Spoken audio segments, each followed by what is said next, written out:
everyone.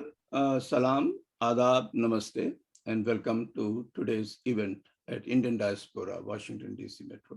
Today we are presenting three speakers representing three countries of the Indian subcontinent.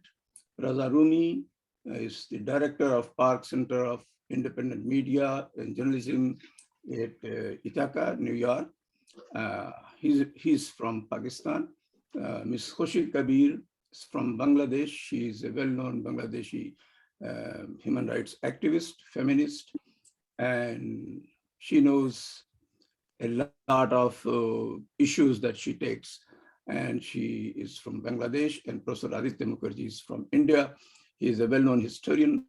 He was a professor at JNU, and now he is a professor emeritus.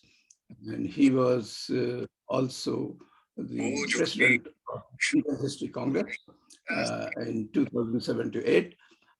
Today event, we are going to start with a spiritual song. This is the first time I'm introducing in the event. Onwards, all our events most likely will be having that. It is just to put the people together. It is a non-denominational spiritual song going to be sung by my close associate, Priti Govindaraj. She is a nurse here at Georgetown, and she comes from Kerala, the state of Kerala from India. Priti, please. Namaskar, Adab, good morning, good evening for people of this gathering. I wanted to sing a beautiful spiritual song sung by Asha Bhosle ji, originally written by Sahir ji. यहीं पर integration आपको दिख रहा है from the film काजल. तो शुरू करती हूँ.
Sorry, are you able to hear the music?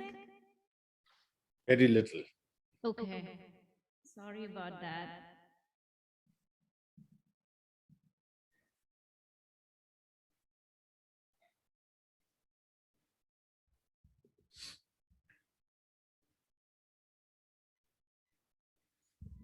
Just give me one moment. Sorry.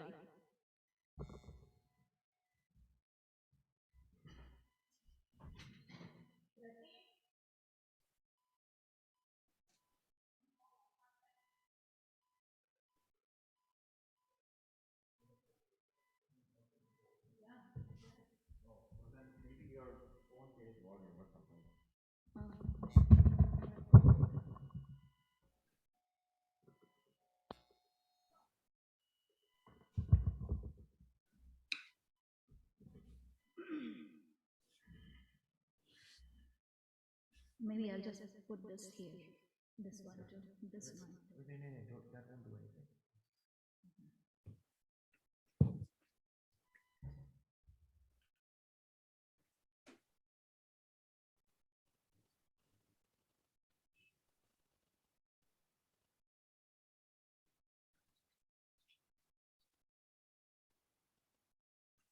Preeti, Yes, my apologies.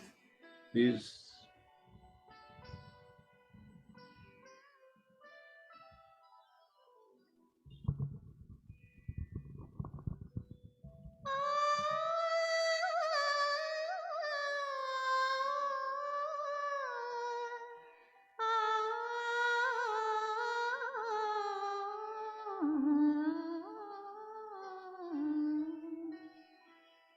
प्राणी अपने प्रभु से पूछे किस विधि पाऊं तो है प्रभु कहे तू मन को पाने आ जाएगा मोहि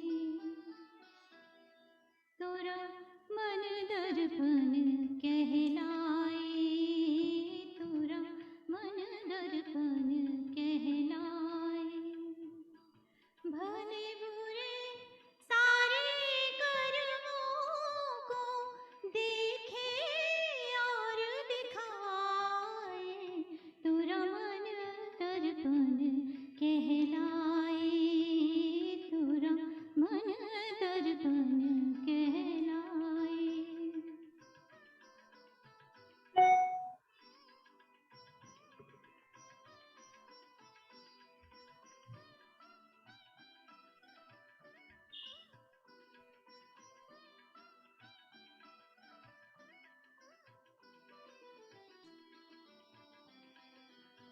मन ही देवता मन ही ईश्वर मन से बड़ा न कोई मन ही देवता मन ही ईश्वर मन से बड़ा न कोई मनुजियारा जब जब फैले जग उजियारा हो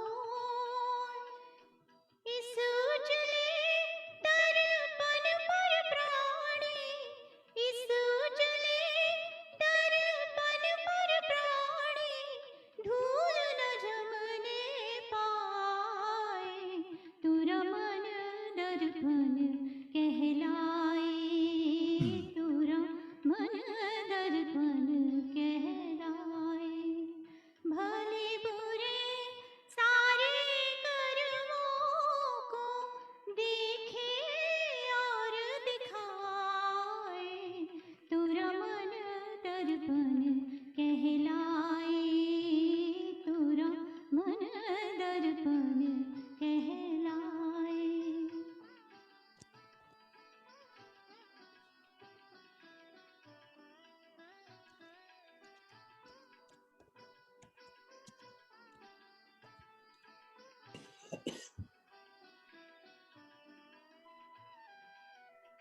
सुख की कलियां दुख के काटे मन सबका आधार सुख की कलियां दुख के काटे मन सबका आधार मन से कोई बात छुपे ना मन के नैन हजार जग से चाहे भागल कोई जग से चाहे भागल कोई मन से भाग न पाए तुरा मन दर्पण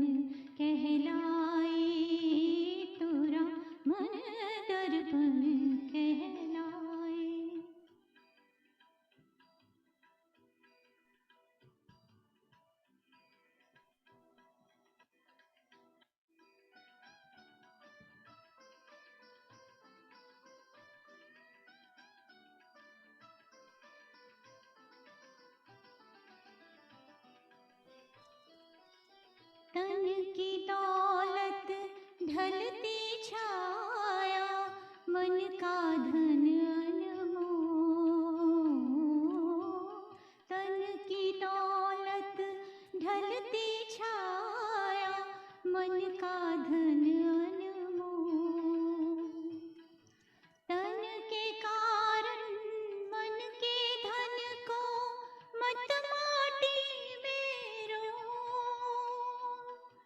मन की कदर भुलाने वाला मन की कदर भुलाने वाला हीरा जन्म गवाए तुरा मन दर्पण कहलाए तुरा मन दर्पण कहलाए भले बुरे सारे कर्मों को देखे और दिखाए तुरा मन दर्पण कहलाए तुरा मन दर्पण कहलाए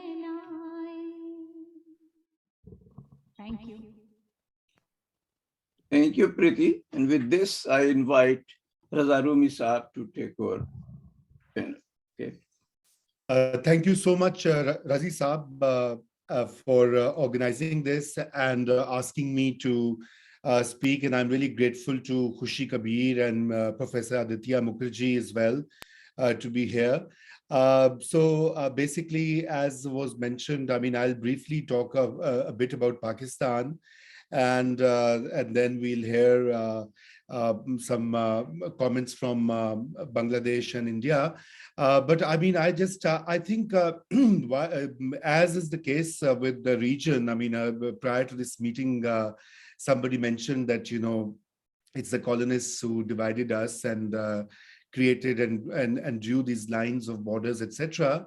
And so with the shared history, we also, and with the shared future, we also have, sharing a very turbulent present. And the two indicators of that clearly are the way extremist ideologies across the region and the rule through autocratic means and instruments is being exercised by the current regimes in across South Asia. I know we are missing Sri Lanka from this discussion, and hopefully we'll try and include that in once we do a follow-up.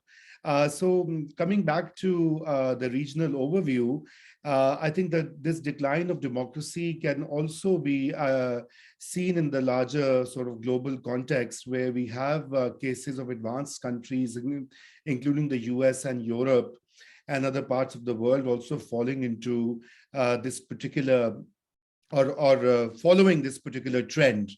And so in a way, we share a lot of commonalities within the region and of course globally.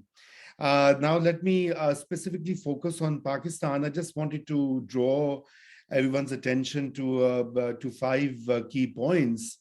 And I think a comment has to be made that, since the exit of General Musharraf in 2008, which was, let's say, about 14 years ago or so,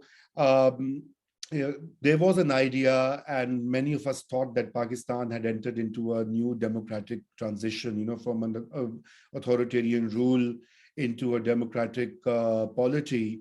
And 2 civilian governments that followed Musharraf did open up spaces for both democratic engagement, parliamentary, supremacy, constitutional amendments, etc. So much was achieved as well, though, the unelected institutions, i.e. the military and the judiciary, remained very much, retained their power, though not as overt and not as express as has been the case of Pakistan's history. To give an example, in 2010, Pakistan's parliament changed the entire constitution by amending more than 100 clauses, which brought in what is known as a package called the 18th Amendment, whereby the provinces or the states were given far more autonomy. There were many other features which were changed to sort of accelerate the process of democratization.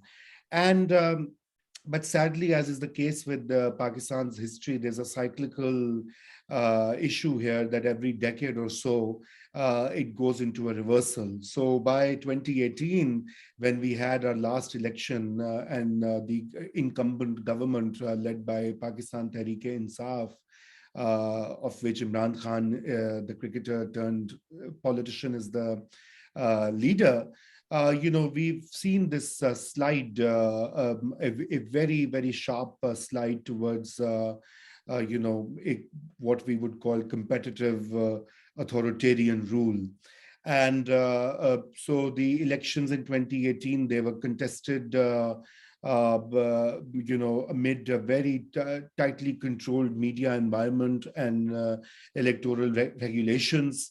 And there are many question marks on how fair or unfair these elections were. But that leaving that aside too, since 2018, we even the most ardent of defenders and supporters of the Imran Khan regime mentioned that it's a hybrid democracy. It's a hybrid regime. That's quote unquote. These are not my words. These are what people mention. And some of the elements of that hybrid regime are of course, where the civilian government is sharing power with the military under the watchful eye of the judges. But the way they have been conducting the business of the government has been really alarming. So first of all, the parliament has been, more or less dysfunctional. Historically, never in the history of Pakistan, there have been so many ordinances issued in one government. I mean, this last 3.5 years has been unprecedented in the president issuing ordinances, whether for legislation, public policy, etc., all the matters that ought to be in the parliament for discussion, debate, and going through the regular process of scrutiny by the elected members of the assembly, that has been bypassed. And so that by itself is a very strong indicator of this creeping and rather overt authoritarian style of governance. Then the second related development has been the way media has been treated. Some of the senior journalists in Pakistan and media persons or owners of media groups, I mean, they have been complaining that, they didn't even face this kind of strictures and repression in the martial law regimes when the military was directly ruling Pakistan. So Pakistan's largest newspaper and television group, called the Geo Jung Group, they have about 60 to 65% of the market share in terms of media distribution. Now that by itself is problematic, when media is concentrated in such few hands. So its owner was incarcerated for 8 months on a really flimsy, trumped up charge, and then later the court found the charge to be frivolous and acquitted Mir Shakil Rahman, the name of the owner.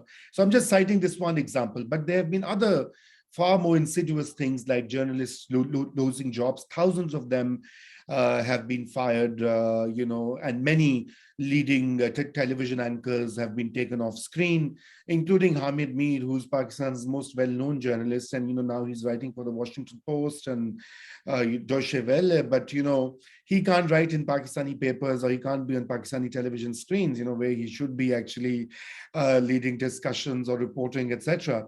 So, and a lot of media watchdog groups have reported that. I need not go into further detail. I'm sure you all have followed that.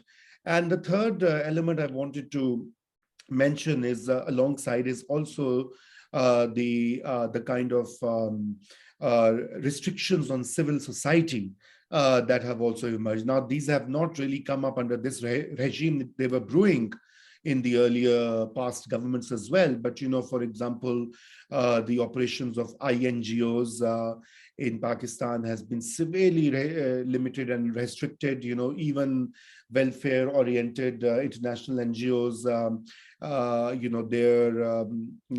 their permission to work was revoked. And this is not too dissimilar from India, where Modi regime has carried out identical procedures, and we'll hear more from Khushi if it's happening in Bangladesh or not. And the local NGOs were all, at one point, I think everybody's registration was cancelled, chalk block, and they were asked to re-register. And the usual tropes are that, the foreign funded NGOs are instruments of destabilization, and they are funded by foreign intelligence agencies, blah, blah, blah, all of that usual claptrap that goes in the, sweet talk that covers the ugly face of authoritarianism. So that has also impacted the ability of the civil society groups to demonstrate, to protest. So only the day before, a young lawyer and students who were protesting against the disappearance of a Baloch student from Islamabad, they were booked in under the sedition law, another common colonial trait that we share in this region, that everything is seditious, demonstrating, speaking, writing, you name it. I mean, it's such a loose and vague control and abuse of this British, introduced law. And so while people have and the bright side is that people still resist. So Pakistan has also, young women are also marching on the streets every year. Aurat March, it's called. It's a women's march which again comes under immense pressure by the right-wing groups, even by some state operatives. And there's always advice issued that you should cancel these demonstrations and marches, etc. And then we have a nascent students movement, about higher education, about climate change, but that's also under lots of scrutiny, surveillance, and control. So that's the third element I wanted to highlight. And the fourth element obviously has to do with the fact that, the use of accountability, or, ihtisab, it's called in Urdu, of the corrupt politicians, and that becomes a very useful tool to book the opposition, or your political opponents, and jail them for months and months. So the leader of the opposition in the parliament currently, Shahbaz Sharif, was locked up twice, once for 6 months, once for, I think, 4 months or so. And nothing has been proved. The leader of the main opposition, opposition party, Nawaz Sharif, he's in exile in London. He went for medical treatment, etc., but he doesn't want to come back because of this kind of environment.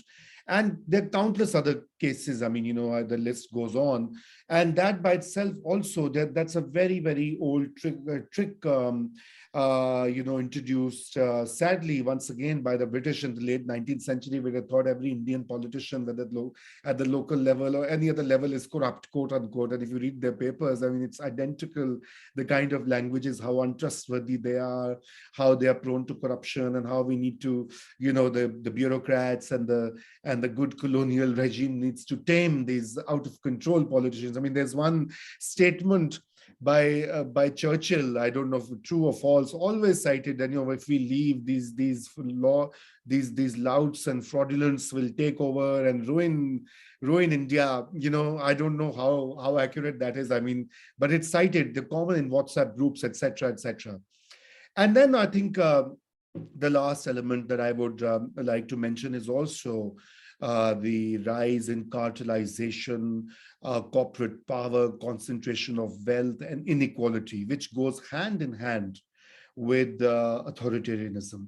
So I mentioned media concentration, In Pakistan, the major scandals which have hit the public, like there was an artificial shortage of sugar, for example.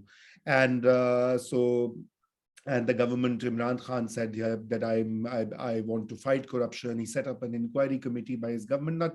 So there was a report that came out, and members of his own cabinet were in control of 55% of production and distribution of sugar, and they were involved in this cartelization and this behavior. So similar thing happened with wheat and atta, wheat flour, which is a staple dietary intake, and shortages upon shortages, leading to there's a global trend of inflationary upward prices, but this has been exacerbated by such a cartelization that we have witnessed. I mean, same is the case now currently. For the last few months, fertilizer is not available for the farmers who have to sow their crop for the next harvest, and it's going to impact once again the overall production of basic staple food items like wheat and other crops. And so, and at the end of the day, all of these trends seem to go hand in hand with the authoritarian power and how it's exercised. And it's not too dissimilar from the earlier global trend that I mentioned. Now all of this kind of climate is also very fruitful and very propitious for extremist narratives. And just before the 2018 election, we saw the rise of a new group called Tehreek-e-Labbaik Pakistan, TLP, which basically it has only single point political agenda is to defend the honor of Prophet Muhammad, peace be upon him. Now, obviously, when you ask them, what are you going to do about the economy or foreign policy or security or poverty or education? I mean, they have no answer. They have no agenda. It's a very clear, and it was unfortunately promoted by elements within the state and used as a weapon to weaken the previous government of Nawaz Sharif and his party.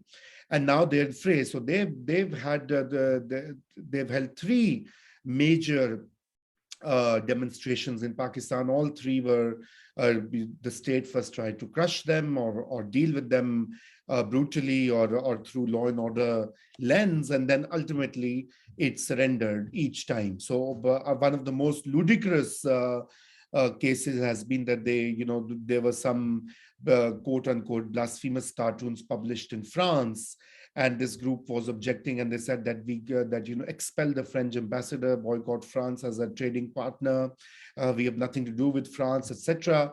And the result has been that the French haven't really sent an ambassador to Pakistan, and Pakistan hasn't sent an ambassador to. So it's a kind of influence that is being exerted by these groups, and they thrive in these authoritarian environments where democratic competition is limited, and the regular competitive politics is derailed or manipulated. So these are the 5 trends I wanted to start with. I mean, I'll of course talk a bit more once we get into the discussion. So many of them are common in our region. Some of them are unique to Pakistan. Some of them are again linked to the global decline of democracy, as has been noted by so many international observers and writers and commentators. So I'll stop here, and maybe I'll invite Professor Aditya Mukherjee to speak about India. Thank you very much. Thanks to Razi Saab and the Indian group at Washington, D.C. for raising the issues of authoritarianism and extremism at one of the darkest moments in the subcontinental history of South Asia. Nobody could imagine in the 1950s and 60s that India would witness a situation where there would be open calls for genocide, with the state just silently watching on the sides. This was unimaginable. How did we get there? Politics based on religion has done tremendous damage to the democratic process in almost all the countries of South Asia.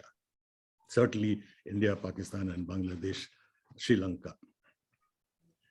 And this has led increasingly towards authoritarianism and intolerance, this politics based on religion. This is happening paradoxically in regions which stood out historically for centuries as regions which saw amazing pluralism, amazing inclusiveness, ability to live with difference, to assimilate, etc. I mean, the regions of Punjab, Bengal, UP are legendary for this. You have, from the time of, Baba Farid, 12th century, through, I mean, if I just mention the names, you will know that about Punjab. Guru Nanak, Guru Ramdas, Shah Hussain, Sultan Bahu, Bulle Shah, Varis Shah, Bhai Veer Singh, Amrita Pritam, up to Faiz. I mean, this is just one side. And the same can be said of UP, the same can be said of Bengal. I mean, UP, I mean, you would have to start with Amir Khusro. You have to go back even further. Now, but this is happening in this region. As was said by somebody, under British colonial tutelage since the late 19th century, divisive politics based on religion was promoted in India to weaken the Indian national movement. It is this divisive politics we ended up with the Holocaust-like situation at the end of British rule, with lakhs being killed and millions rendered homeless in the religion-based riots during the partition and independence. Independent India, however, was able to build on the nearly 100-year-long secular and democratic tradition of the Indian national movement to give a resounding defeat to the religious identity-based political streams in the initial decades after independence. It's important to mention this when we come to the present. Even within 3 years of the Holocaust-like situation, in the first general election in 1951-52, the people of India voted overwhelmingly for a secular India, not a Hindu Rashtra, the mirror image of Muslim Pakistan. Muslim League had become irrelevant in India after partition, and the Hindu communal parties, the Ram Rajya Parishad, the Hindu Mahasabha, the Jan Sangh, etc., all put together got only 10 seats out of 489 and 6% of the vote. The overwhelming majority of the Indian people pushed back communalism. It was pushed back for decades, but unfortunately, communalism was not extinguished. One may mention here that the democratic forces in Pakistan did not have this advantage of linking up with the secular anti-imperialist movement, as Pakistan's birth was linked to the religion-based politics of the Muslim League. India is paying a heavy price today for not being able to successfully use its historical advantage of its link with the national liberation struggle to keep down the dangerous religious communal forces. There are a lot of reasons. If there is discussion, I will mention them in detail, why we've allowed this to happen, how and why we've allowed this to happen. Very briefly, it's the fact that we have not had a sustained ideological battle against communal politics and ideology. There was a certain amount of economism, a belief that if you have economic growth, the temples of modern India would be steel plants and this, that, and the other, and people will forget about the religious differences. There was the notion that once the third party, the British go, these differences will disappear. But most important, it is the secular parties which opportunistically allied with communal forces to get short-term electoral advantages, and in the process giving credibility and an entry point to the communal forces in India, which had become untouchable after the murder of the Mahatma, the father of the nation, Gandhiji. Today, we have a government at the center whose leaders believe in a Hindu Rashtra. openly. But yet, India, fortunately, is still not a Hindu state. Having seized governmental power, the Hindu majoritarian agenda is to change the character of the Indian state. We must distinguish between the government, a regime, and the state. They want to change the character of the Indian state from a secular to a Hindu state. Now, this involves changing the character of all state apparatuses. As Raza Sahab has mentioned, we are witnessing all of them. You have to change the character of the judiciary, the bureaucracy, the police, the army, the media, the education system, all of them, and much more importantly, the mindset of the people, civil society. All of these have to be communalized.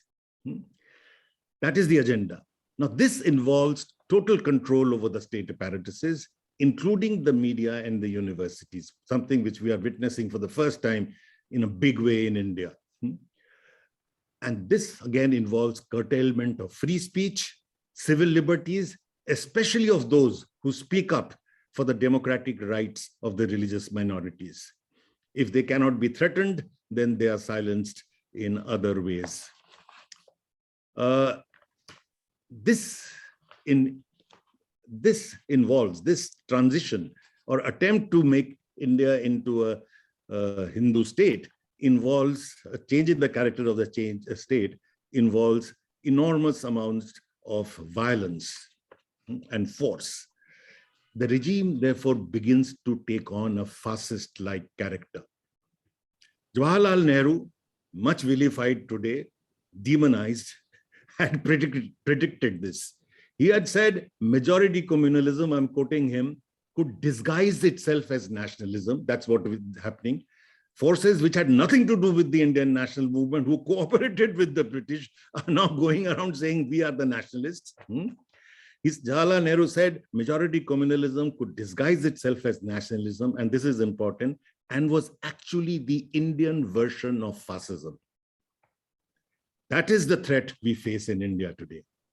We must learn from the fascist experience in Europe the need for unity of all democratic forces from left to the right. The fight is not anymore between the left and the right. The fight is between civilization and savagery. The fight is between all the benefits human civilization has achieved to date, all the advances they have made to date, and being pushed back into barbarism. Unfortunately, this lesson hasn't been learned fully among the political opposition yet. The positive signs in this dismal situation are that the long tradition of resistance by the people, a tradition the Indian national movement and particularly Gandhiji was able to draw upon and build upon, has not died out. We witnessed this in Pakistan, in the anti-Zia demonstrations, for example, the democratic movement in Pakistan. We saw it in Bangladesh, particularly during the liberation movement. We are seeing it in more recent times in India, in the farmers' movement, in the anti-CAA movement, etc. And it is to be noted that women in all these movements, in Pakistan, in Bangladesh, and in India, have played a stellar role. Sometimes they have, in fact, even spearheaded it. There is a need for a much greater interaction and cooperation of the secular democratic forces in all the three countries or all the South Asian countries. We hardly communicate with each other. In fact, Raza Sahab, Khushi ji, and I are interacting for the first time, and that too via Washington. This needs to change in a very big way. What happens in one country has a great impact on the other, as we all know. I mean, just last year, when the attack on temples in Bangladesh occurred during the Durga Puja, the Hindu communal forces used it in as big a manner as possible in the Tripura elections. But simultaneously, the manner in which the Bangladesh state stood up against it immediately, and particularly the manner in which Bangladeshi civil society resisted this attack has been used by democratic forces in India in a very big way to show the mirror to our state and see what your younger countries are doing, what much smaller countries are doing on your neighborhood. Let not the worst elements on all sides fuel each other and learn from each other. As Raza Saab was speaking, I could see that India is learning so many things from Pakistan, which we should not have learned.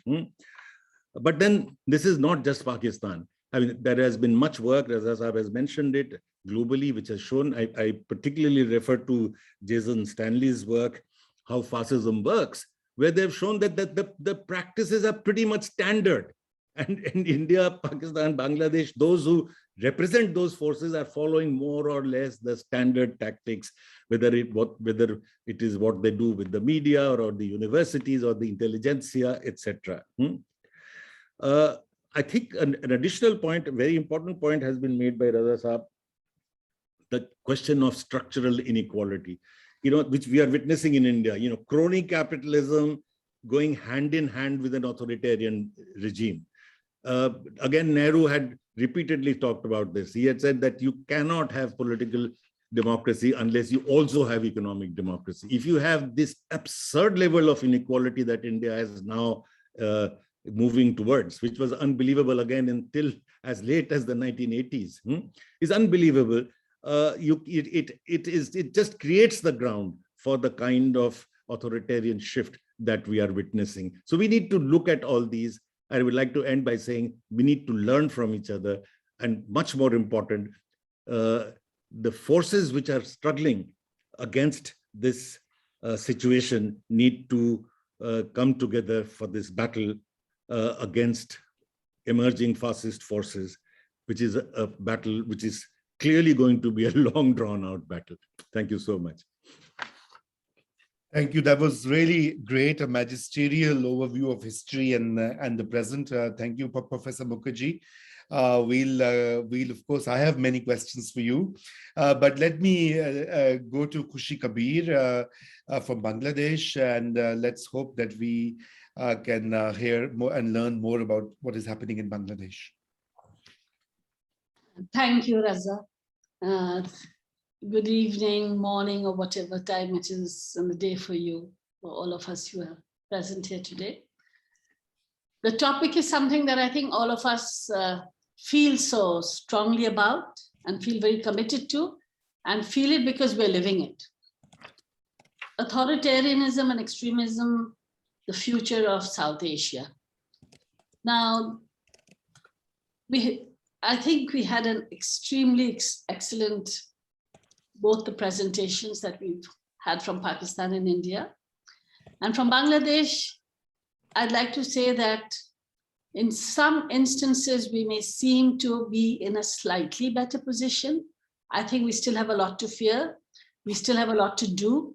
And I think there is very much a need from where Professor Aditya Mukherjee left is, there's a long battle ahead of us, and we need to be prepared. And we need to have the stamina to allow for us to fight this long battle and those after us too.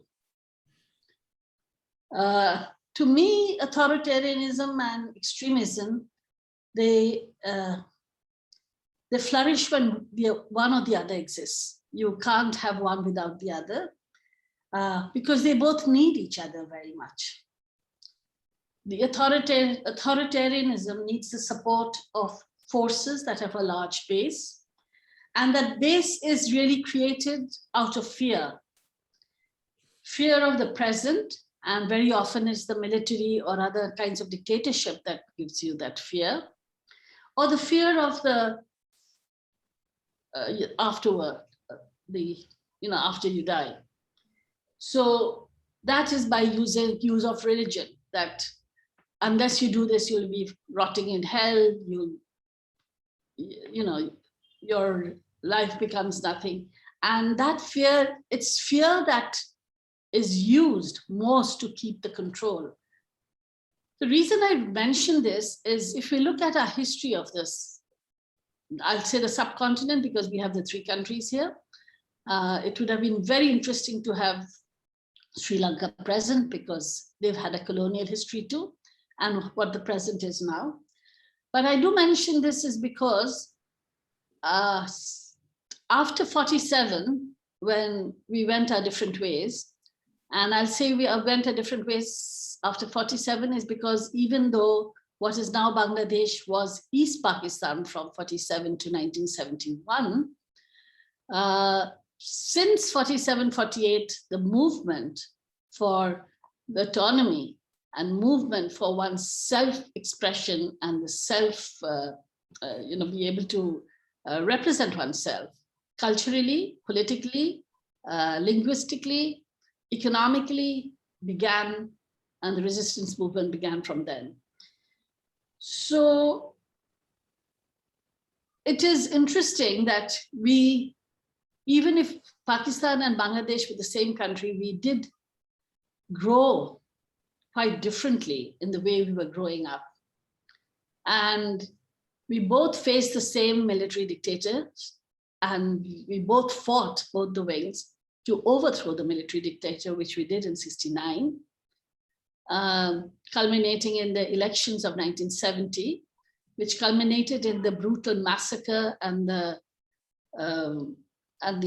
killings, the mass killings, the genocide that happened in 1971, which led to our liberation war.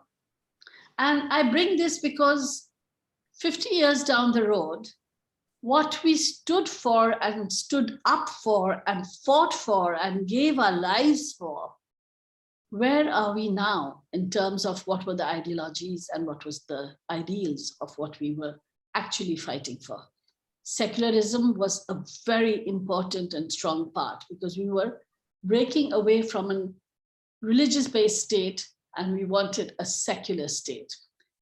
Those who fought in the freedom struggle, who were our freedom fighters, our Mukti Bahinis, the guerrillas, it didn't matter what religion, what caste, what class, what background, or what ethnicity they came from. Everyone fought together and everyone respected and accepted each other as freedom fighters. So secularism was extremely important. Democracy was, of course, one of the major facts.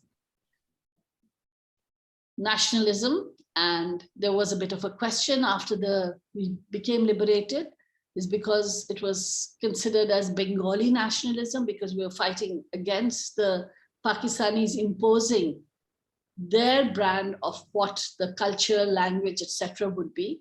So it was the majority people in this land being Bengalis. Bengali nationalism came, which then led to the question of the non-Bengali ethnic groups of the indigenous communities who said, well, how can we become Bengalis? We're not Bengalis. But that's a different question. But that kind of nationalism, which was something that's talking about one's own identity, was brought about. And the fourth was socialism, which later was transferred into made to say, bringing in social equity. So where is secularism now? It's back in the Constitution. In 1978, secularism was taken out from the Constitution of Bangladesh. And Bismillah ar-Rahman ar-Rahim was put at the beginning of the Constitution. It began with the words Bismillah ar-Rahman ar-Rahim, which immediately gave an imprint of a religion being the most important. That's why you bring in the words of one religion on the top of the Constitution, the beginning of the Constitution. In '84, it was declared, Islam was declared as a state religion. They didn't have the courage to call it an Islamic state, but they brought in Islam as a state religion.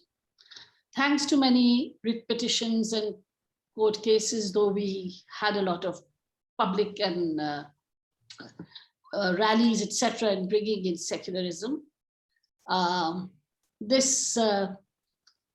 After a court case, it was asked that the Constitution before this, the Fifth Amendment, which took out secularism, was brought back in.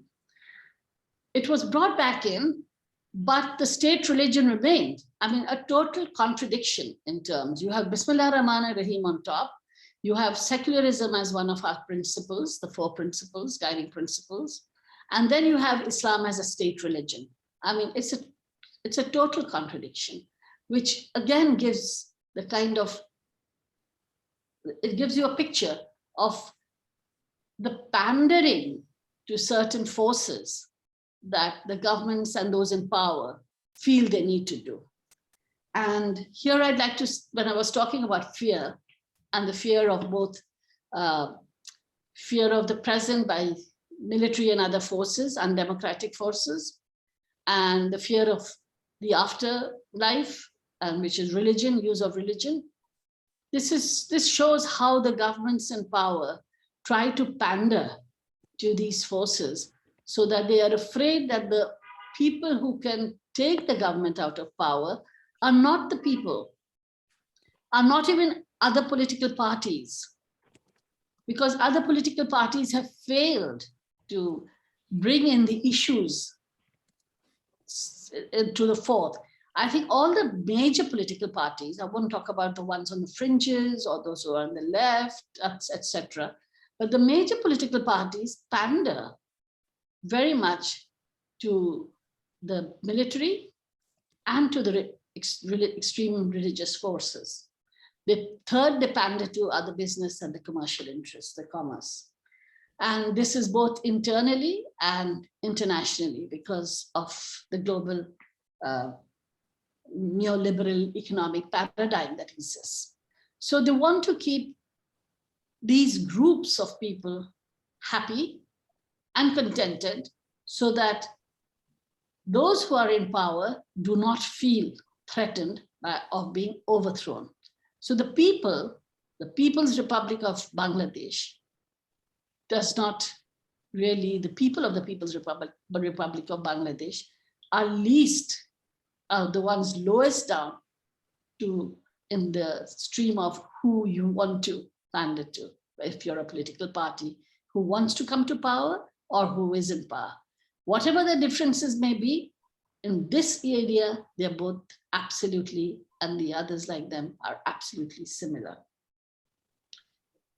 And the public is often given to understand, the rhetoric that is said, people really like, because it's a global phenomena too. I can see that the whole world is going through this phase of this kind of irrational. We are now sitting here and looking at how countries can attack another country, how people can make any kind of deals with another country, breaking all the protocols that may exist and all the all the UN declarations that may exist and everything that may exist, whether it's for commercial interests or whether it's for their interest in staying in power and being able to stay in power.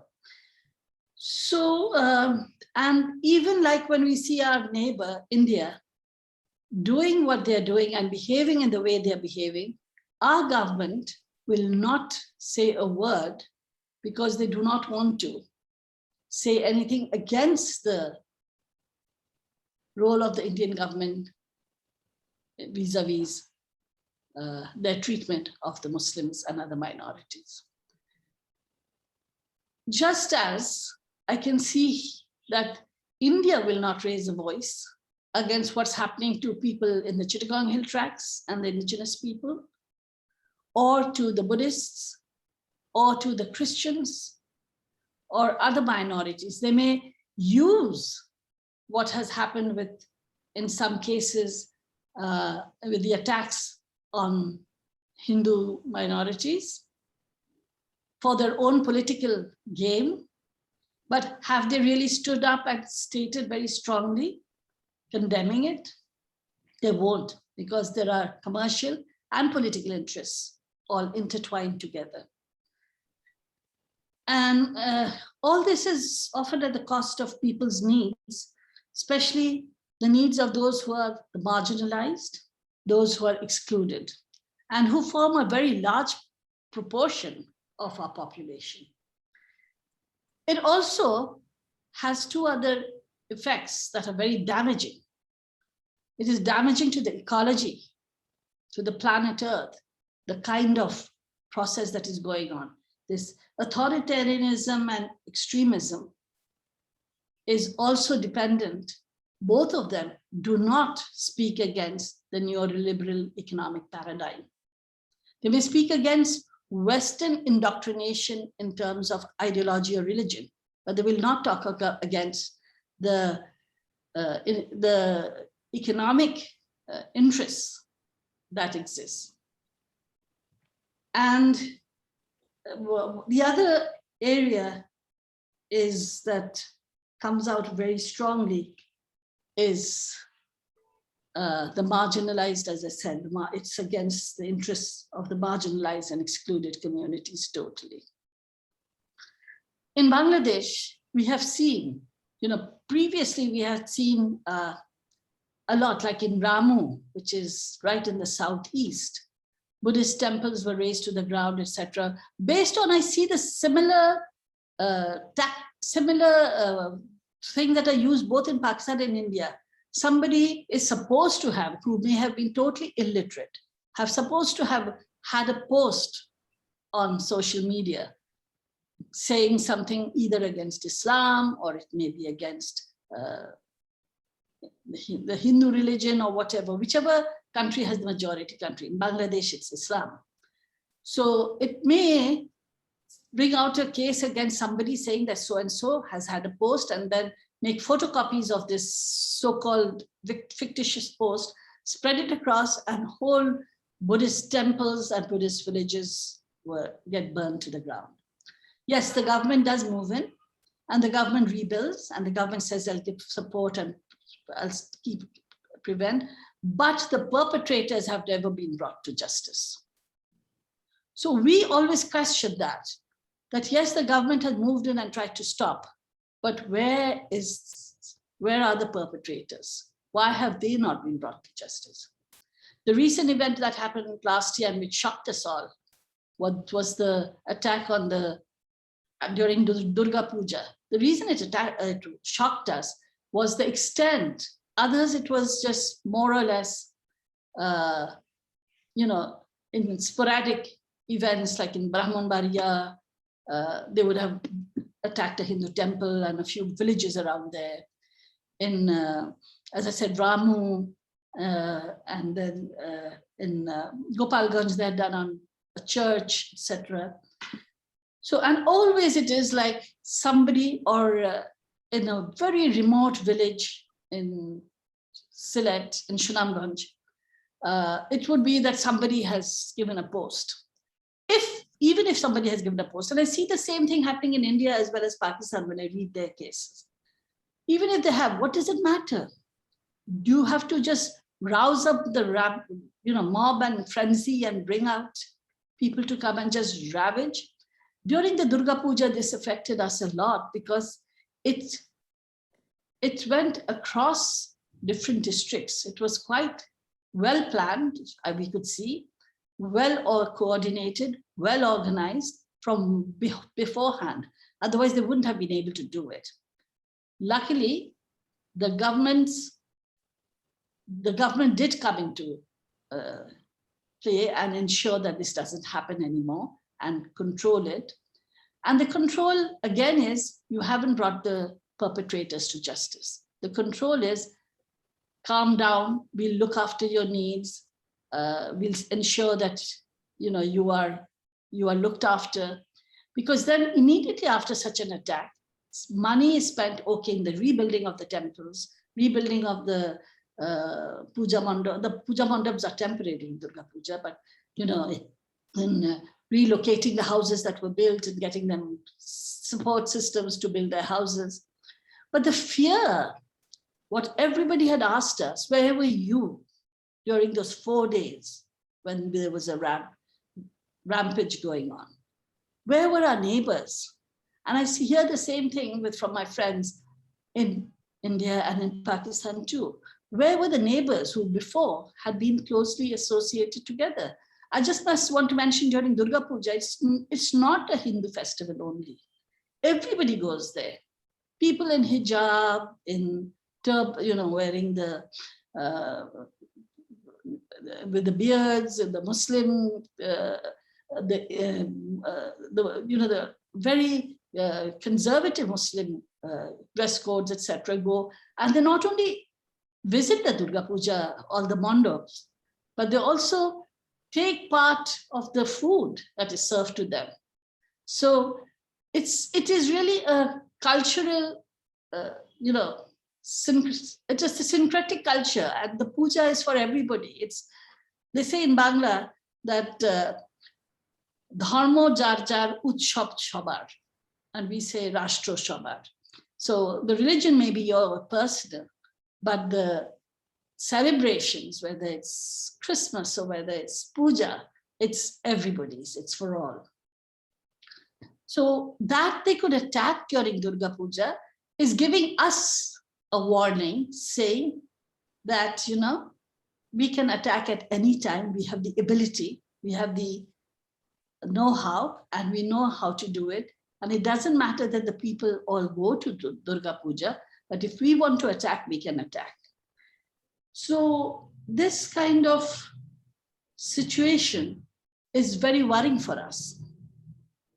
And so, the suppression of any efforts to question or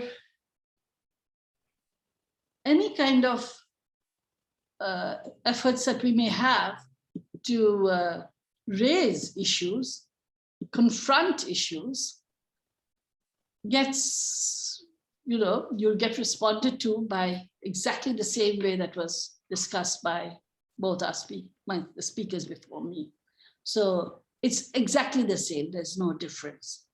And in the media, we see there is repression, yes, and incarceration, yes, and increasing repression, but there's also, which has led to a self-censorship of the media for their own survival, because they feel that if they want to survive and word it in such a way that you get the news without feeling threatened, that is what is happening more and more.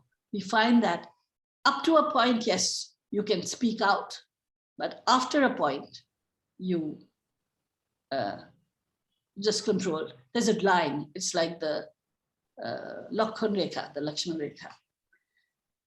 So, so use of religion that leads to extremism is very present, and we can see it happening, and we can see the pandering of, again, groups that start coming up, but that are extremely violent in nature and breed hatred. If you start hearing the transformation of what used to be after harvest, the cultural songs, etc. in winter, be now transformed into waz mahfils, the Islamic waz mahfils. And if you hear the Friday khutbah, the Friday sermons, and the waz, the sermons given at the, in winter when people go from village to village and you have large crowds. Before it used to be culture, songs, dances, etc. It's all anti-women. It's against women. Somehow, I don't know why, there's such a fear of women in religion, especially in Islamic religion. I just want to mention here that when Bangladesh was liberated and we won our liberation war, we were over 20% of the population were non-Muslims. Today, it's 10% of the population, or maybe less, who are non-Muslims. This decline is very worrying, and it shows very clearly where we are headed. So, and yes, as I'll say the same thing, sedition is used as a tool. Anything you say is seditious in nature, or you're speaking against the leader, against the prime minister of the country or anything. If you question anything, somebody's sentiments are hurt, and they can have 50 cases against you in 50 different districts. So you'll have to go to each district to get bail before the court case is heard. So there are many different ways that these are all happening all together. The NGOs are also not being controlled as strongly. And that is not because the government hasn't wanted to. They've had many legislations, drafts for legislations in the past. But being a smaller country, Bangladesh, we are more closely knit. So each time there has been this kind of effort, we have been able to sit and negotiate and see that these changes doesn't happen. But we haven't been able to yet bring in the kind of secular, democratic, socialistic or equal society, because the income gap between the rich and the poor, as Bangladesh has increased in many ways, is now almost entering into the middle income group, etc., etc. It's different, it has done well in the reducing gender gap, it has done well economically, etc. But the income gap has increased manifold. And that's worrying. That the number of people who are non-Muslims has decreased manifold. That's worrying. That democratic space has shrunk is worrying. That there was a time when they were attacking and macheting people that the extremists would consider as being heretics. That's been controlled, right? But the fear that they may come up again and rise again exists. So what I would say is, what's for this kind of extremism to continue and grow, you do need authoritarianism. Without that, extremism will not grow. And I think the way forward for all of us is, I strongly believe that we need to have much more dialogues together. I know that I don't get a visa to India. I wanted to go and visit my friend who had cancer, Kamla, everybody knows Kamla Basim, and she wanted me to go and spend some days with her. I didn't get a visa. I don't get a visa for Pakistan. So people like us are not allowed to visit each other's countries, but we can meet still. We can, and that's the only way we forward, is we share and we talk and we raise our issues. It's not an issue for Pakistan, what Pakistan is facing. It's not an issue for India, what India is facing. It's not an issue for Bangladesh, what Bangladesh is facing. I think it's an issue for the whole of the South Asian, for the region itself, the entire region, to come together and raise our voices. After all, we are 1/4 of the population of the world, the global population.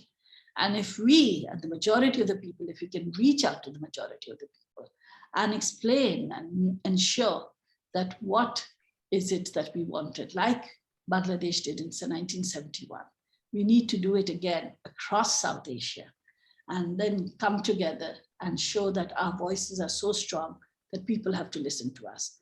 I'll just say that it's small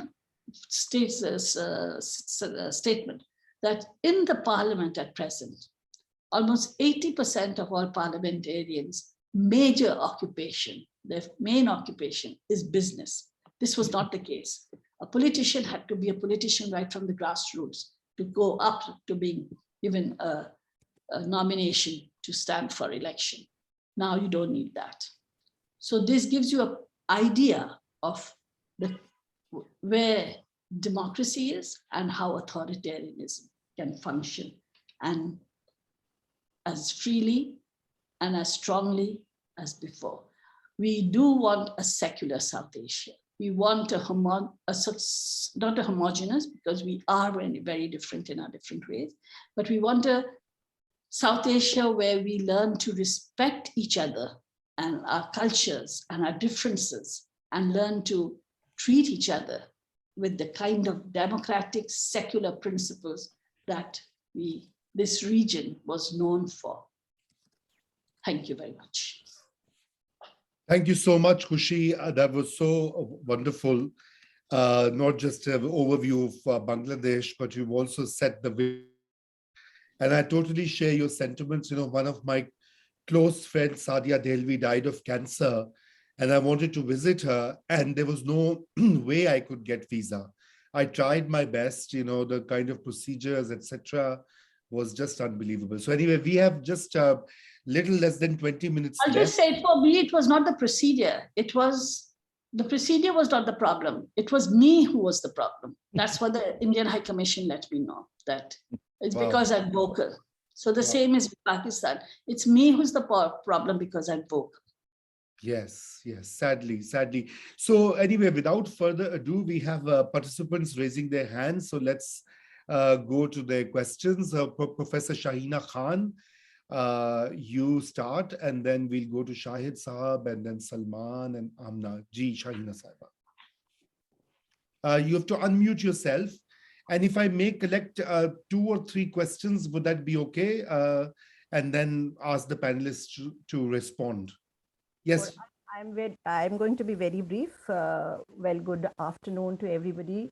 I'm at the moment in Boston, USA. Thank you, Raziuddin Sahab, for including me for the first time in this interaction.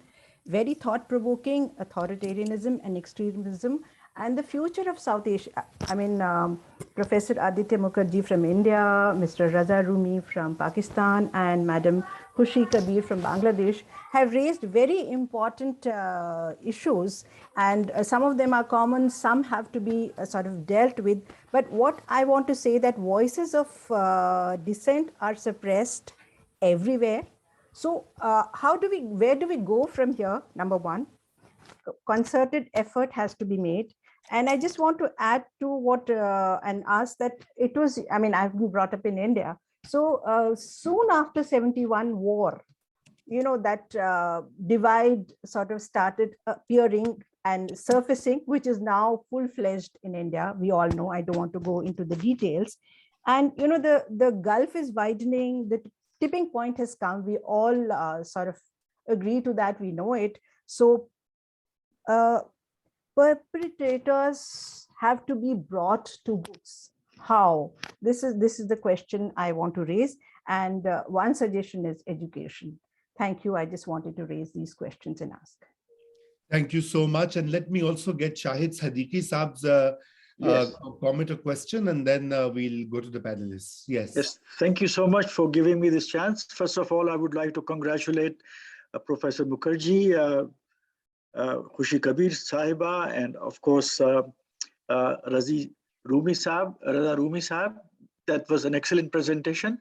The question that I have is that somehow religion has been targeted in all of this, as if that because of religion, all these problems are caused.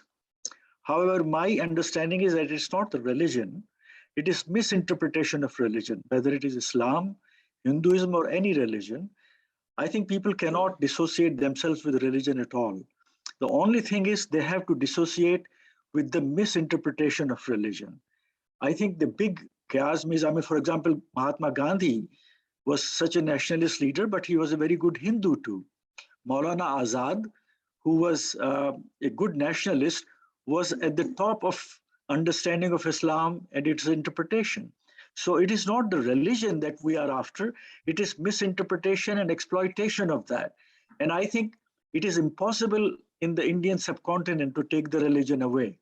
Any effort to say that we can bisect religion and make people secular, I mean, unfortunately, the secularism is defined as if something which is anti-religion, which is not. Actually, secularism is the tolerance in which you allow all people to understand and respect each other. And actually, this is the essence of all religions, including Islam, Hinduism, or Christianity, or for that matter, Buddhism, or any other. So I think my 1-minute comment is that please try to understand religion is not the bad thing. It is misinterpretation and exploitation of religion which is bad. Thank you. Thank you. Salman Qureshi, let me also get your comment or question. Yeah, thank you so much. I think all three of you have made such a great analysis of the manifestation and symptoms. My question is about the origins origins of authoritarianism. And I want to ask you if you agree with Pankaj Mishra's analysis, which goes beyond the, you all touched on inequalities and the structural inequalities. And I think that's the key, because Pankaj Mishra argues that it is really on a global level, it is the failure of the Enlightenment project itself. That is, this idea that people will get educated, that liberalism, that religion would decline, and that, everybody would benefit from the economic liberalism. I think Aditya Mukherjee and all of you have touched on that element of inequality. So that's my question. How far do you agree that this is really the failure of the larger Enlightenment project, as Pankaj Mishra argues? May I interfere, Raza Saab, and for all the audience, we don't have unlimited time, so please make very short questions and do not go beyond 30 seconds at all, because then we have to get the answers too. If everybody starts making speeches, it won't go anywhere. Sorry. Yeah, thank you, Razi Sahab. So we have three questions. One has to do with dissent and its suppression in South Asia. The other was what Shahid Saab said about that religion is not the issue, it is the misinterpretation of religious doctrines. And then the third, Salman Qureshi Saab saying origins of authoritarianism. So maybe I'll ask, Professor Aditya Mukherjee, if you want to address any of the three or all three in as shortly as possible. Yes. Thank you very much. Professor Shahina Khan, how does one suppress, how does one bring the perpetrators to book? That was your question, right? The solution in my mind is not just education. The solution is political. And as Khushi ji was saying, one must recognize that there is a difference between what is happening in Bangladesh and what is happening in Pakistan and India today.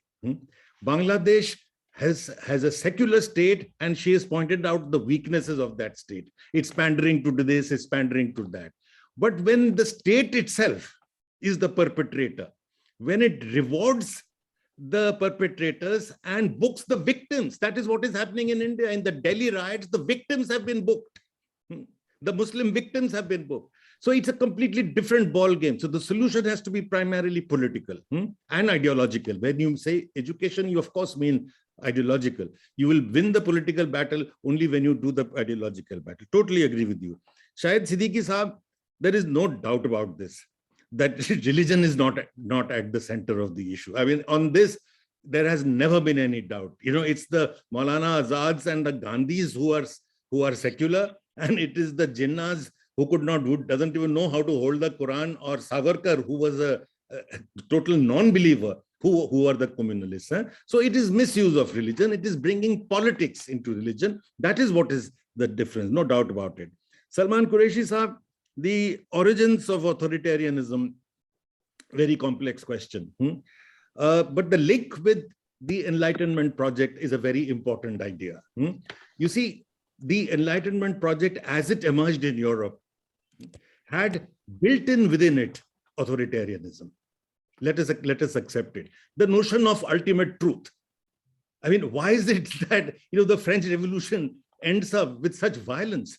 Somebody has the ultimate truth and everybody else is wrong, and therefore you have a right to kill them. That was part of the Enlightenment.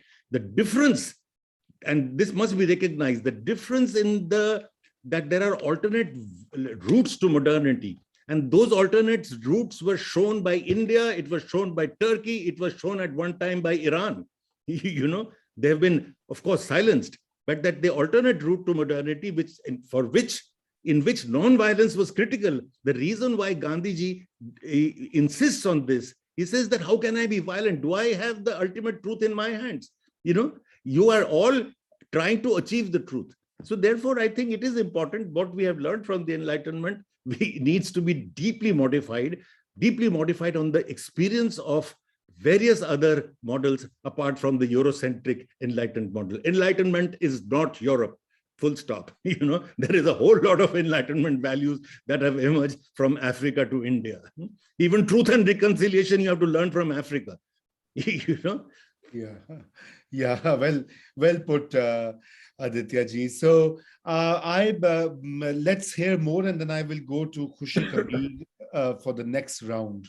Amna Latif, you can start, and then Mr. Singh, and then Kaise Naqvi. Yeah. Hi. My question is to Professor Aditya. Sir, I'm privileged to talking to you. Being a historian, I mean, I'm not against democracy. I'm talking to you from Lahore, yeah? So I'm not against democracy, but what I'm asking, in this region, so being a historian, do you see any role of democracy, like from Salatin to Mughal to modern and to now? Probably it is not even religion. It's not democracy, but somehow this region is quite fertile to you can say conflict. So, sir, what is your take on it? Thank you. Totally the opposite. Coming from Lahore, I'm surprised. By the way, I'm a refugee in India. My parents came from Bangladesh. My wife's parents came from Pakistan. So, but talking about Lahore, I mean, it is not true that historically we are destined in that direction. It's exactly the opposite. Our history is that of a dialogical tradition from the Rig Vedas to Buddha to Akbar.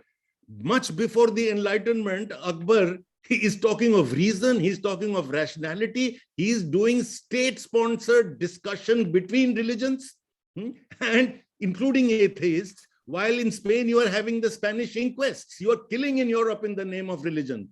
And you have Akbar in India in the 16th century. So this is Eurocentrism, domination of Western ideas, and nothing else. Agreed. Mr. Singh, and then Kaise Naqvi. Yes, Rudran ji.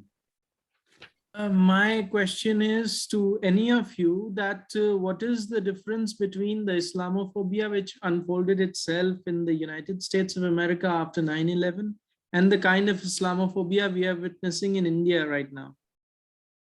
Okay, very good question. Kaise Naqvi Saab? Kaise Saab? Your turn. And he's still mute. Hello. Yes. Can you hear me? Yes, now we can. Now you're muted. Unmute. Sir Saab, we can hear you. Again, you should unmute yourself and please say it quickly. Okay.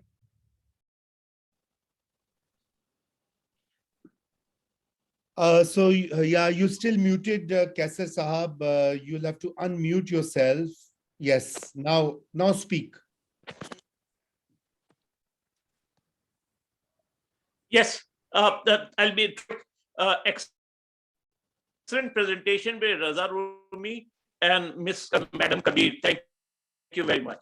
But one comment that I wanted to put to Mr. Mukherjee, which I totally disagree, and Jinnah Sahab was communal. This is totally wrong. I will say, please read his August 11th speech, the famous speech, and many other things. So I just wanted to put in this thing to the forum, and we can't have a long discussion on that, but communal to Jinnah Sahab is unfair.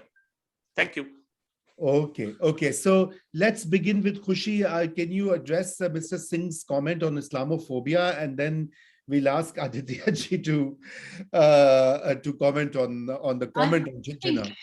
I think any kind of phobia which is based on a majoritarian ideology against another culture, and it's often used like it's Islamophobia now. Before that, it was not Islamophobia. It was the communists that was to be feared and to be, So when did Islamophobia come across? One has to look into everything in rationally and through a historical lens of what happened when. Why was Islamophobia not a phobia before? Why was it not such a huge concern before? Why is it now? Why in India now? by the way, I just want to a small thing that when you talked about Maulana Azad, it stuck a personal chord with me because his private secretary, Professor Humayun Kabir, is my uncle. And they both left. He and his younger brother, my other uncle, whose son was a chief justice in India, left their home, their parents, their other siblings to go to India for a secular India, and because they believed in what Maulana Azad stood for.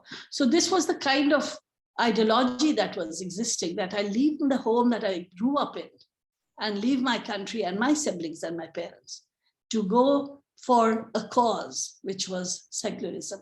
We know, I agree, Akbar ad-Din Ilahi. In Bengal, we always said it was syncretic, the Baul culture, which is so prevalent, is absolutely syncretic culture. The Bauls are against any kind of organized, structured religion. So, yes, so I think the whole Islamophobia thing is a political machination. If you like, if we had somebody from Sri Lanka, and recently we had a discussion where we had a Sri Lankan talk about how before it used to be the Tamil, attacking the Tamil and Tamil bashing, and now it's become Islam because they've completely wiped the Tamil and swept them into such a level of submissiveness that the Tamils are not going to be talking anymore. So it's suddenly now in Sri Lanka, it's Islam that has become the major enemy. So this is a created hatred. So I think we have to look at that. It's politically created for political reasons. And historically, yes, people have their own religion and people have a right to have their own religion.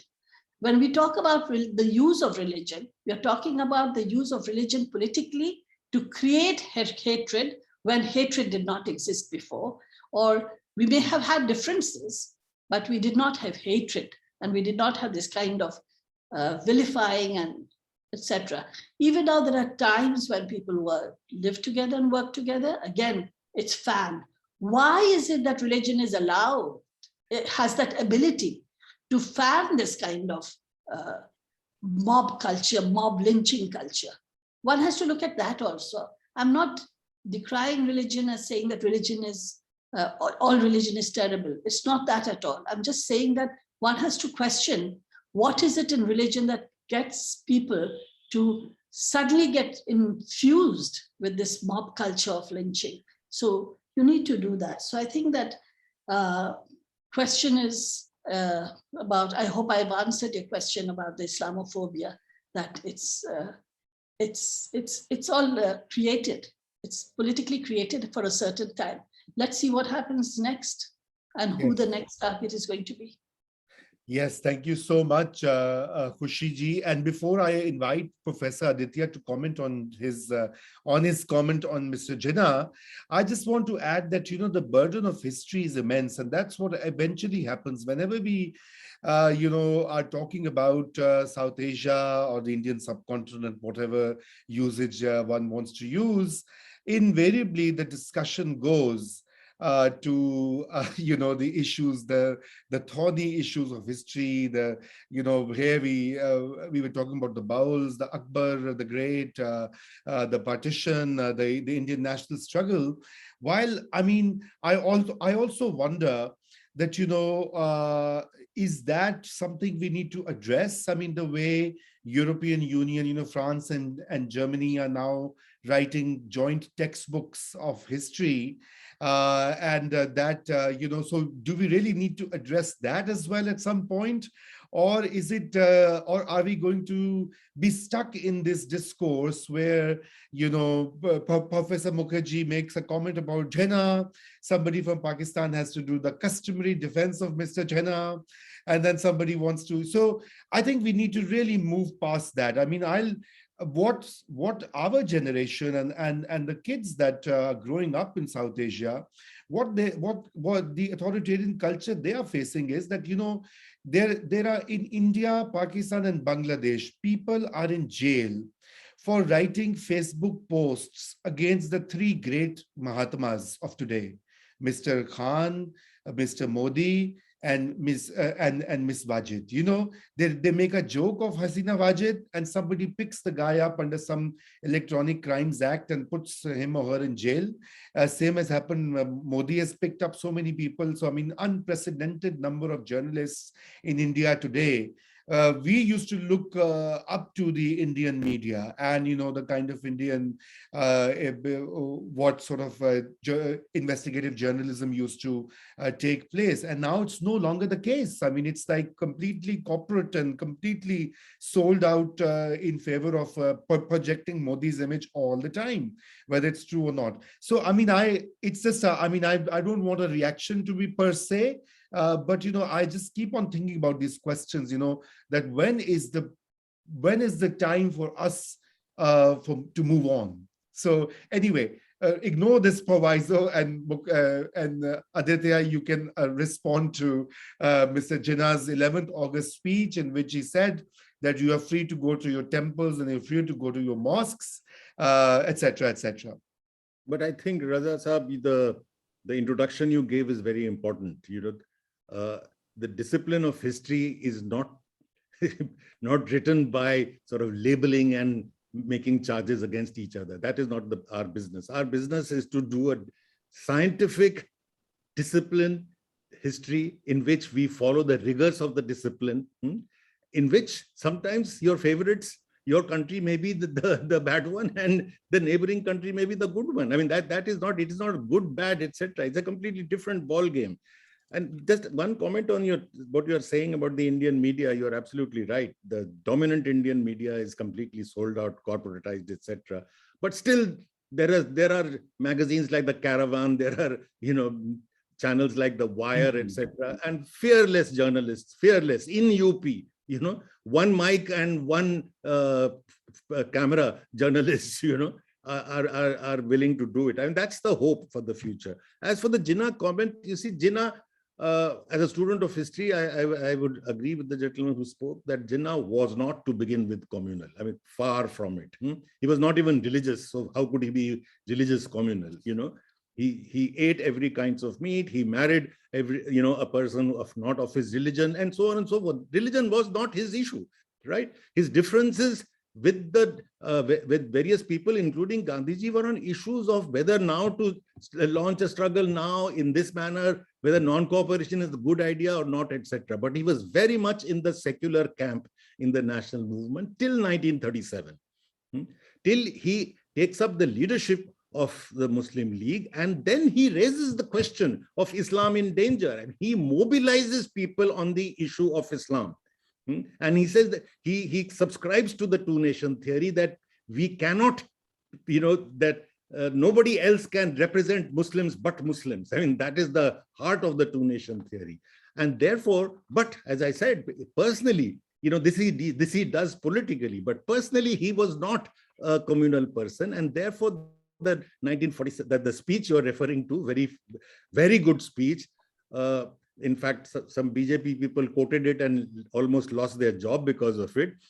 But the point is that you cannot ride a tiger and at the end of it say that I get out of it. Jinnah's speech was wiped out in blood.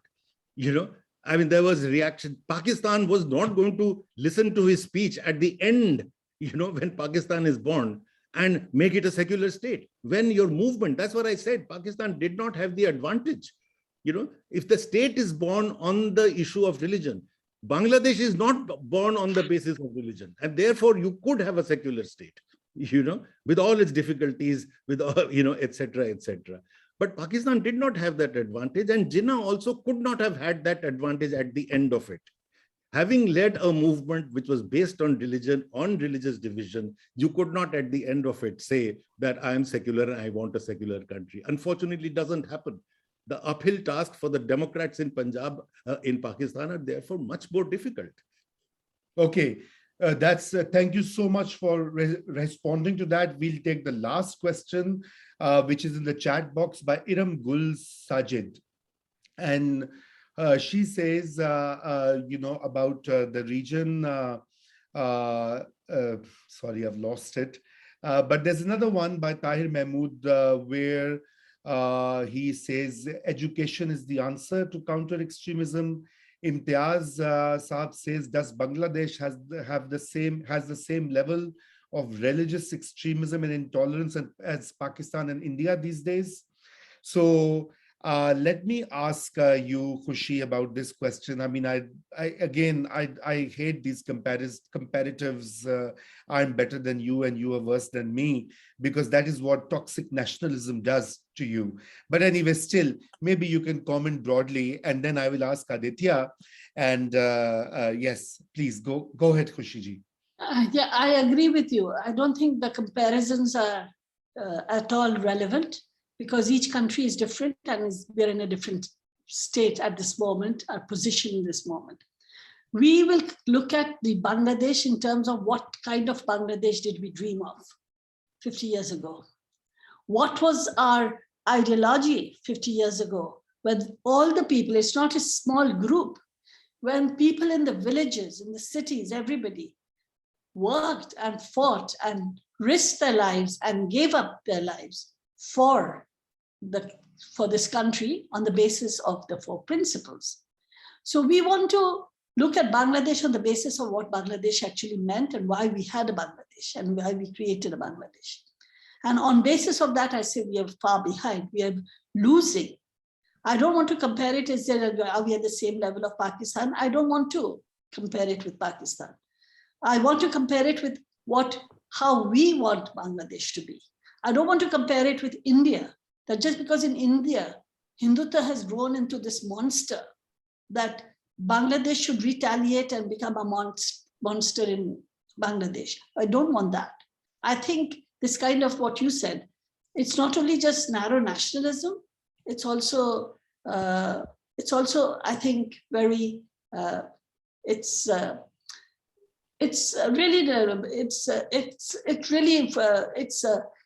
it destroys what we are trying to build up. It destroys what we are trying to build up. So that's what we want to do, and that is how we want to build up.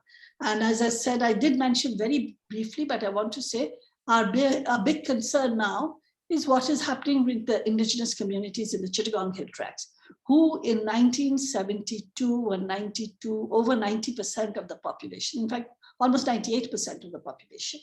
Later it went a little down to 92.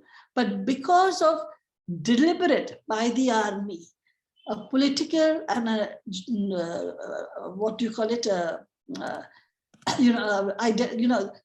bringing in Muslim Bengalis from the plain lands into the Chittagong Hill Tracts, and having now we are having about 50%, almost half the population of the Chittagong Hill Tracts are Bengali Muslims now, and has created such a division.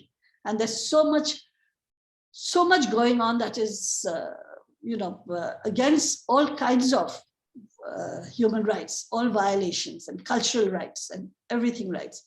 So we have our own issues and battles that we need to fight within our own minority groups and all that. And I don't want to see that, yes, because Pakistan does it or India does it or what is happening in Northeast.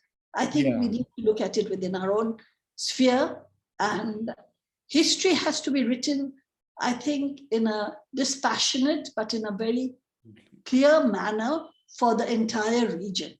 It isn't just totally agree looking at the context of each nation at a certain time. Yes, our dilemma and our quandary at this stage, and has been there, is how these nationalisms have also evolved, And yes, I mean, people have strong feelings, and I mean, patriotism is different from being a supremacist nationalist, that, I'm better than India. I mean, so now what is happening in India, for example, whether it's about the minorities or the rise of Hindutva, a common discourse in Pakistan is, well, thank God for Jinnah Sahab and the two-nation theory that you just spoke about, Aditya. And they say, well, thank God we left India, otherwise Modi and BJP would have killed us. And Modi and BJP tell the Indian Muslims, go to Pakistan. I mean, it's shockingly the mirror image of each other. So anyway, I will now ask Aditya ji, you to respond to this question about Iram Gul's question. Iram Gul Sajid was that Jinnah was also an advocate of minority rights in United India. And so, and which is also of importance today. Raza Saab, let me add another part of our question. Please allow me. Yes. So why extremism is so widespread in subcontinent, despite of the fact that it is the land abundant in resources, which has been accommodating and feeding innumerable people from thousands of years? Is there lack of social justice, political awareness, intellectual processes, so on and so forth? Why? Okay. So Aditya ji, this is your question, and this is the last question, and because then we have to end. Yes, Aditya. As Khushi ji and Raza Saab, you have both emphasized, the issues are across borders. We are not, having an India-Pakistan-Bangladesh match out here.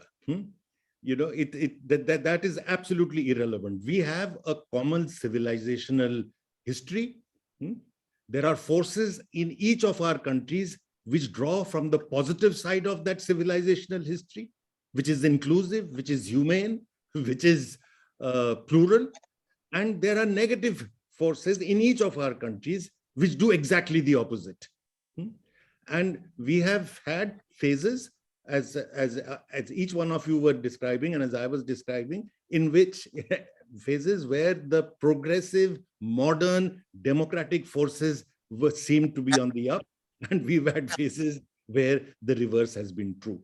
And I think our job in a discussion like this, and among people like us, is to strengthen those progressive, democratic forces, irrespective of across the borders. The more, in fact, we can demonstrate that across the borders, we have identical points of view. I mean, human civilization hasn't grown on the basis of districts and regions and borders. This